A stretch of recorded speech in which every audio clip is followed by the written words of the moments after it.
നമസ്കാരം. ഞാൻ ഷീജ നെടിയാക്കൽ. ഞാൻ ചെയ്യാൻ പോകുന്ന വീഡിയോ എന്ന് പറയുന്നത് കടച്ചക്ക അല്ലെങ്കിൽ ചീമച്ചക്ക ആണ് ചെയ്യുന്നത്. അത് നമുക്ക് ഇറച്ചി വെക്കുന്നത് പോലെ വെക്കാൻ പറ്റുന്നൊരു കറിയാണ്. സ്കിപ്പ് ചെയ്യാതെ മുഴുവനായിട്ട് എല്ലാവരും കാണണം. സബ്സ്ക്രൈബ് ചെയ്ത എല്ലാവർക്കും നന്ദി. ഇനി സബ്സ്ക്രൈബ് ചെയ്യാതെ സബ്സ്ക്രൈബ് ചെയ്യണം, ഷെയർ ചെയ്യണം, ലൈക്ക് ചെയ്യണം. എന്നാൽ നമുക്ക് പെട്ടെന്ന് വീഡിയോയിലോട്ട് കിടക്കാം. ഇനി ഞാൻ കണ്ടിച്ച് എടുക്കണം. അതിന് ചെത്തി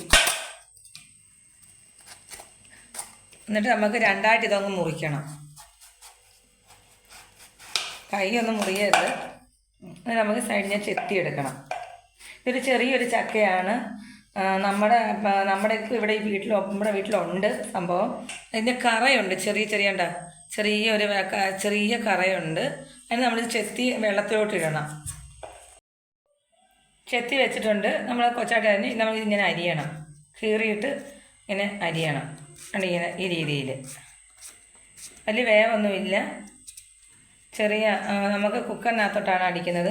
അപ്പം 2 വിസിലടിച്ചാൽ മാത്രം മതി. ഉണ്ട്, ഇങ്ങനെയാണ് അരിയേണ്ടത്. കറി വെച്ചാൽ നല്ല ടേസ്റ്റാണ് ഇതിന്.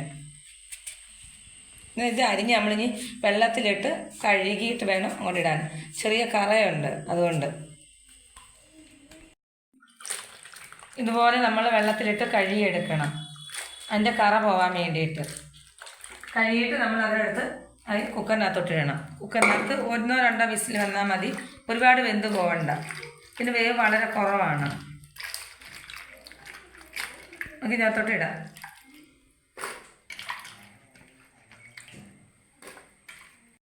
അതിനകത്തോട്ട് അല്പം മഞ്ഞൾപ്പൊടി ചേർക്കാം. തോനെ വേണ്ട, 1/4 സ്പൂണ് മഞ്ഞൾപ്പൊടി ചേർക്കാം. അതിനകത്തോട്ട് നമുക്ക് അല്പം മസാലപ്പൊടി ചേർത്ത്, കാരണം മീറ്റ് മസാല ഒരു ഇറച്ചിയുടെ മണമൊക്കെ വരും. അതിന് വേണ്ടിയിട്ടാണ് നമുക്ക് 1/2 സ്പൂണ് മീറ്റ് മസാലപ്പൊടി ചേർക്കാം. അതിനകത്ത് അല്പം ഉപ്പ് ചേർക്കാം. പിന്നെ നമുക്ക് പാകത്തിന് ചേർക്കാം. ഇപ്പം തക്കാലം നമുക്ക് കഷ്ണത്തിനകത്തൊക്കെ ഉപ്പ് പിടിക്കാൻ വേണ്ടിയിട്ട് നമുക്ക് അതിനകത്ത് ഇട്ട് കൊടുക്കാം. പിന്നെ നമുക്ക് ഇത്രയും കൊച്ചുള്ളി ഇറച്ചി പോലെയാണ് നമ്മൾ വെക്കുന്നത്. അപ്പോൾ തേങ്ങാക്കൊത്ത് ഇട്ടാലും നല്ലതാണ്. അടുത്തോട്ട് വെളുത്തുള്ളി നമുക്ക് ഇതിനകത്തോട്ട് ഇടാം. കഴുകി വൃത്തിയാക്കിയതാണ്. തേങ്ങാക്കൊത്താണെങ്കിൽ വൈറ്റിയും ചേർക്കാം. അപ്പം തക്കാളി ഇങ്ങനെ ചെയ്യുവാന്ന് കുറച്ച് വെള്ളം ഒഴിക്കാം. നമുക്ക് പാകത്തിന് വെള്ളം ഒഴിക്കാം, മതി. നമുക്ക് കുക്കർ അടച്ച് വെക്കാം. നമുക്കിനി സ്റ്റൗ കത്തിക്കാം. നമുക്ക് 2 വിസിലെന്തെല്ലാം അടിക്കാം. 2 വിസിൽ അടിച്ചിട്ടുണ്ട്. നമ്മളിത് അങ്ങോട്ട് മാറ്റി വെക്കുവാണ്. ഇനി നമുക്ക് തേങ്ങ വറക്കണം. അതുകൊണ്ട് നമുക്ക് 2 വിസിൽ നമുക്ക് മാറ്റി വെക്കാം. ഇതങ്ങോട്ട് നമുക്കിനി ഒരു പാനിലെടുത്ത് വെക്കാം. ഇതിനൊക്കെ തേങ്ങ വറക്കാൻ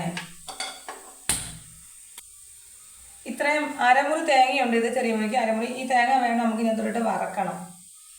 നമുക്ക് വറക്കാം. ശകലം വെളിച്ചെണ്ണയും കൂടെ ഒഴിച്ചൊന്ന് വറക്കാം.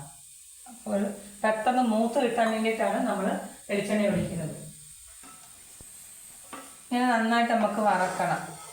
ഓരോരുത്തരാണെങ്കിൽ തേങ്ങ വറക്കാതെ നമ്മൾ ഇറച്ചി പോലെ വെക്കാറുണ്ട്. ചില തേങ്ങ വറുത്ത് ഇറച്ചി വെക്കുന്നതാണ്, വറുത്തരച്ച് ഉള്ള ഇറച്ചി വെക്കുന്നതാണ് നല്ലത്. അല്ലാതെ നമ്മൾ തേങ്ങ ഒന്നും ചേർക്കാതെ നമ്മൾ സാധാരണ ഇറച്ചി വെക്കത്തില്ലേ, തേങ്ങ ഉള്ളിയും തേങ്ങായും എല്ലാം വഴറ്റി, ഇഞ്ചി വെളുത്തുള്ളി എല്ലാം വഴറ്റിയിട്ട് അതിനകത്തോട്ട് മസാലപ്പൊടി എല്ലാം ഇട്ട് അതൊന്ന് തിളപ്പിച്ച് നമ്മൾ ഈ വിസിലടിച്ച് വെച്ച ചീമച്ചക്കയിലോ അല്ലെങ്കിൽ കടച്ച അതിനകത്തോട്ട് നമ്മൾ ഒഴിച്ച് അങ്ങനെയും നമ്മൾ എടുക്കാറുണ്ട്. അത് നല്ല ടേസ്റ്റാണ്. പിന്നെ തേങ്ങ വറുത്തരച്ചും വെക്കും, അത് നല്ല ടേസ്റ്റാണ്. കളറായിട്ടുണ്ട് തേങ്ങ. നമുക്ക് അതിനകത്തോട് ശകലം കരിവേപ്പില ഇടാം. ഇനി അല്പം ഒന്ന് ബ്രൗൺ കളറായിട്ട് വേണം. മതി, ബ്രൗൺ കളറായിട്ടുണ്ട്. പക്ഷെ അല്പം കൂടെ ബ്രൗൺ കളർ ആവണം. അതിന് നമുക്ക് പൊടികൾ മസാലകളൊക്കെ ഒന്ന് ചേർക്കണം. ആണിത് ബ്രൗൺ കളറായിട്ടുണ്ട്. ഇതിലായിരിക്കും നല്ല ബ്രൗൺ കളർ ആവണം. നമ്മൾ ചെറുതാകുമ്പോഴേക്കോ ഒരുപാട് ഇതായിപ്പോൾ കരിഞ്ഞു പോയി, പിന്നെ കൊള്ളത്തില്ല. അങ്ങനെയല്ല, നല്ല ബ്രൗൺ കളർ വരുമ്പോഴേ അത് കറുത്തിരിക്കത്തുള്ളൂ. നല്ലൊരു അല്ലെങ്കിൽ നമ്മളത് അരച്ചെടുക്കുമ്പോൾ ഒരു വെളുത്തിരിക്കും. പിന്നെ അരച്ചെടുക്കാൻ നേരം വെച്ച് നല്ലൊരു മൂത്ത് കഴിഞ്ഞ് നമ്മളിത് പൊടി ഇടുമ്പോൾ ഇത് ഓഫ് ചെയ്യണം. ഇത് തേങ്ങ നന്നായിട്ട് മൂത്തിട്ട് പിന്നെ നമ്മൾ ഈ മസാലകളെല്ലാം ഇടുമ്പോൾ അങ്ങ് ഓഫ് ചെയ്യണം. മസാലകളെല്ലാം ഇടാം. നമുക്ക് ആദ്യം ഇച്ചിരി മഞ്ഞൾപ്പൊടി ഇടാം. നമ്മൾ അല്പം മഞ്ഞൾപ്പൊടി ഇട്ടിട്ടുണ്ട്, അതുകൊണ്ട് ഒരുപാട് മഞ്ഞൾപ്പൊടി വേണ്ട. എന്നാലും ഒരല്പം ഇച്ചിരി ഇട്ടയായതുകൊണ്ട് ഒരല്പം മഞ്ഞൾപ്പൊടി മതി, ഒരു കളർ മാറാൻ വേണ്ടിയിട്ട്. നമുക്ക് പിന്നെ ഒരു സ്പൂണ് മല്ലിപ്പൊടി ചേർക്കാം. ടേബിൾ സ്പൂൺ അല്ല, ടീസ്പൂണാണ് നമ്മളെല്ലാം ചേർക്കുന്നത്. ടേബിൾ സ്പൂണല്ല, ടീസ്പൂണാണ്. നമുക്ക് ഒരു സ്പൂണ് മല്ലിപ്പൊടി ചേർക്കാം. നമുക്ക് ഒരു സ്പൂണ് മുളക് പൊടി ചേർക്കാം. അര സ്പൂണ് നമുക്ക് മീറ്റ് മസാല നമ്മൾ ചേർത്തതാണ്, അര സ്പൂണ് നമ്മൾ ചേർത്തിട്ടുണ്ടായി. നമ്മൾ അര സ്പൂണിൻ്റെ മീറ്റ് മസാല ചേർക്കുകയാണ്. അതിൻ്റെ കൂടെ നമുക്ക് ഇച്ചിരി അല്പം ഗരം മസാലയോടെ ചേർക്കാം. ഒരു ടേസ്റ്റിന് ഒരു നല്ലൊരു മണം കിട്ടും.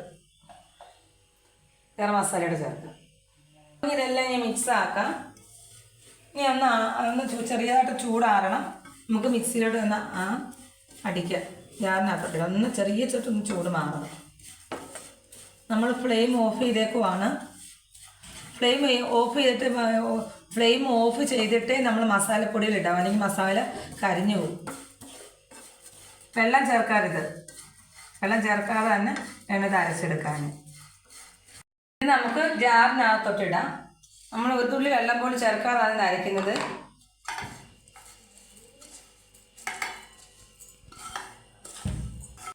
ഒരു തുള്ളി വെള്ളം പോലും ചേർത്തിട്ടില്ല. ഇത് നമ്മൾ അരയ്ക്കാൻ പോവുകയാണ് മിക്സിയിലോട്ടിട്ട്.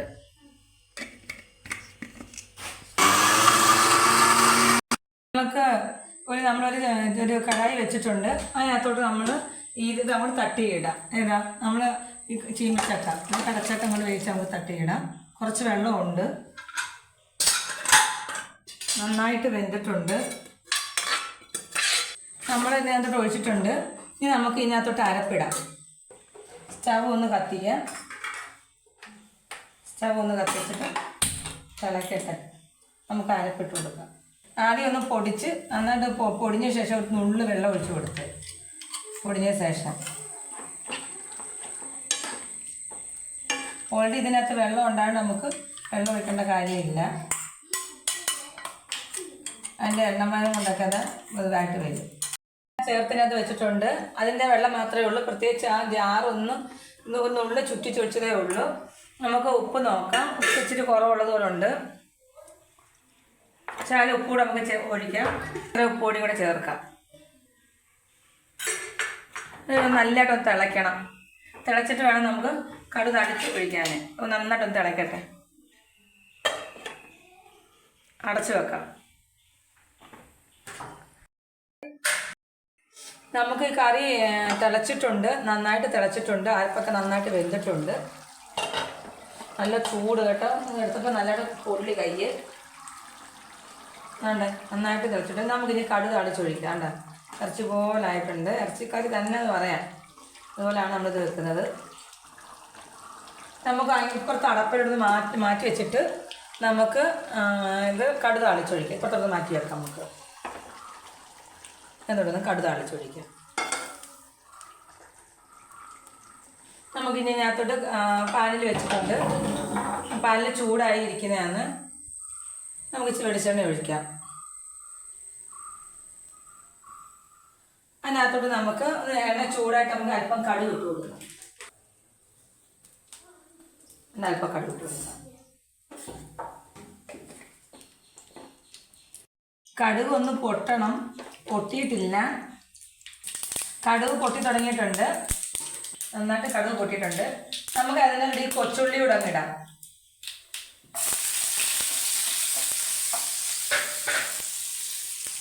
കരിയാപ്പില കൂടെ ഇടാം.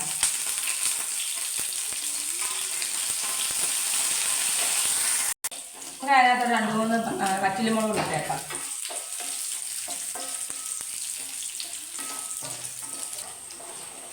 നമുക്ക് തീ അങ്ങ് ഓഫ് ചെയ്തേക്കാം. കടുക് താളിച്ചിട്ടുണ്ട്. നമുക്ക് ഒഴിക്കാം അതിനകത്തോട്ട്. കണ്ട ഇറച്ചി പോലെ ആയിട്ടുണ്ട് കറി. കണ്ട നമുക്ക് അതിൻ്റെ ഒന്ന് ടേസ്റ്റ് നോക്കാം, എങ്ങനെ ഉണ്ടെന്ന് നോക്കാം. അടിപൊളി കറിയാണ്, നല്ല ടേസ്റ്റാണ്. ഇത് നമ്മൾ കൂടുതൽ ചോറിൻ്റെ കൂടെയും ചപ്പാത്തിയും ഇതും കൂട്ടി കഴിക്കാൻ നല്ലതാണ്. ചപ്പാത്തി ഞാൻ കഴിച്ചിട്ടുണ്ട്. കൂടുതൽ ചോറിന് കൊടുക്കാൻ നല്ലതാണ്. ഇതുണ്ടെങ്കിൽ നമ്മൾ തോനെയും ചോറുണ്ട്. പ്രത്യേക ഒരു ടേസ്റ്റാണ് ഈ കറിക്ക്. അതായത് ഈ നമ്മുടെ മെയ് ജൂൺ മാസത്തിലാണ് ഈ ചക്ക കൂടുതലായിട്ട് നമുക്ക് കിട്ടുന്നത്. ജൂൺ ജൂലൈ ഒക്കെ വരെ കാണും ഈ ചക്ക. പിന്നെ ഓരോ പ്ലാവിൻ്റെ ഓരോ രീതിയാണ്. ഇവിടെയൊക്കെ ജൂൺ ജൂലൈ വരെ സീസണിൽ മാത്രമേ ഉള്ളൂ. മെയ് അവസാനം തൊട്ടൊക്കെ കിട്ടും നമുക്കിത്. ഈ കറി ഉണ്ടെങ്കിൽ നമുക്ക് മീനോ ഇറച്ചിയോ ഒന്നും വേണ്ട, ഈ കറി മാത്രം മതി നമുക്ക്. അതുപോലെ നോയമ്പ് കാലങ്ങളൊക്കെ നമുക്കിത് കിട്ടാനില്ല. അതൊക്കെ ഇത് കിട്ടുവാണെങ്കിൽ എവിടുന്നാലും മേടിച്ച് ഇതൊക്കെ വെച്ച് കഴിക്കുന്നത് നല്ലതാണ്. അത് നമുക്കത് അതുപോലെ തന്നെ അത്രയ്ക്ക് നല്ല കറിയാണ് ഈ ചീമച്ചക്ക കടച്ചക്ക കറി. അത്രയ്ക്ക് നല്ല കറിയാണ്. ഇറച്ചി വെക്കുന്നത് പോലെ തന്നെയാണ് ഈ കറി. എല്ലാവരും ഇത് വെച്ച് നോക്കണം, കമൻറ്റൊക്കെ അയക്കണം. പിന്നെ സബ്സ്ക്രൈബ് ചെയ്ത് എല്ലാവർക്കും നന്ദി. സബ്സ്ക്രൈബ് ചെയ്യണം, ഷെയർ ചെയ്യണം, ലൈക്ക് ചെയ്യണം. മറ്റൊരു വീഡിയോ ആയിട്ട് അടുത്ത ദിവസം വരാം. നന്ദി, നമസ്കാരം.